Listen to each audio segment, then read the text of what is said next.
Welcome to the Quick Start Trading Tip series.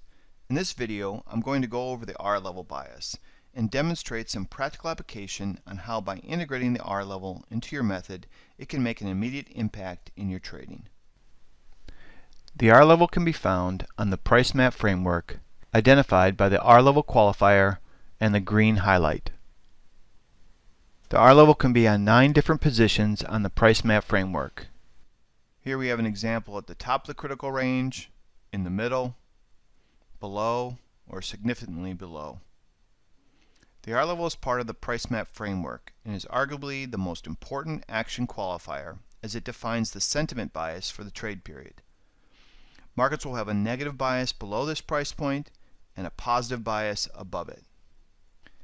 This fact offers 3 tips to integrate this indicator into your method to improve entry, trade selection, and size management. The R-level improves entry by defining what I call the at-risk entry point, or the entry level that is anticipated to have the most liquidity as it defines the sentiment turning point for the session. This price level will have the least amount of risk, as the ultimate risk for any trade during the session is at the opposing side of the R-level. Along with having the lowest risk, it has the greatest opportunity of return, as the R-level is the dynamic point of equilibrium that any new expansion will pivot off of. Identifying the R-level on a daily chart is a great way to start the session to see where the at-risk entry point is. In these examples, the risk is far away. Sentiment bias for the S&P is way below the market, identifying the ultimate risk for any long position initiated at current levels, as the underlying positive bias remains in effect above the R level, and a long position is not wrong until the market trades under the R. In crude oil, it's the opposite, where negative sentiment is in command below the R level. This does not mean the market cannot mount a rally during the session, it just means that the rally is corrective up to the R level, which identifies the best place to initiate a sale. This R-level structure bias may be appealing to a counter-trend trader, as the distance away from the R-level is the corrective opportunity.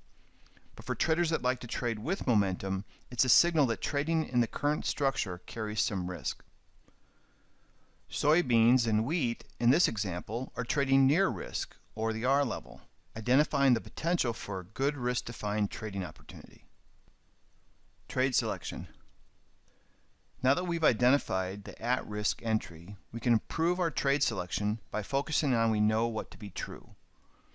Now we can move from the daily chart to a smaller time frame chart to go through this example. Risk parameter metrics create a boundary around the R level to identify the price zone to accept trade signals. This is the area of signal acceptance where the risk-defined strategies can be initiated in. Trading outside this boundary puts a trade at more risk and vulnerable to predatory algo activity. Large funds have interest in trading near sentiment, and less interest away from the sentiment bias, or R level. Predatory algos have more sway on the market away from the activity of large funds. Keeping signal acceptance within these metrics offers a standardized method for trade selection to the best risk-defined opportunities. Going back to a fact focus, what do we know is true? That the market has a negative sentiment bias when it's trading below the R level. This will remain true until prices trade above the opposing R level metric, where the bias will then turn positive. The ideal place for a sell signal is in the metric boundary in front of the R level. Buy signals in front of the metric zone, or the alert distance, are not that interesting, as the risk is greater with the reward defined at the R level. In terms of size management, this area represents the price range where the maximum allowable size can be applied. We can use the price map framework to demonstrate how size management can be standardized by using the R level. In this example, the R level is equal to the upside pivot. By plotting the directional and the downside pivot with their respective market metric boundaries, we can outline and standardize the way to apply or reduce leverage.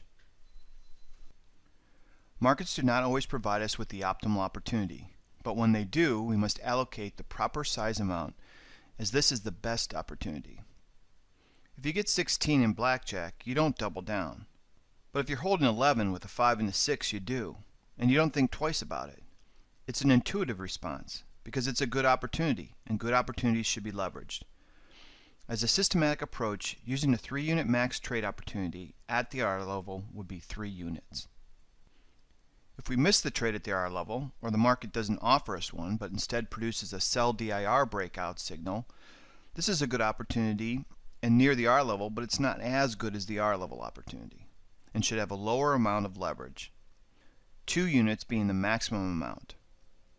A trade could be apply less, but not more. If the market continues to drop, or if trading in the regular session opens away from the R level and generates a sell DP breakout, the opportunity has less value as it's away from the R level. And no matter how bad the market looks, the maximum amount of leverage that can be applied is 1 unit.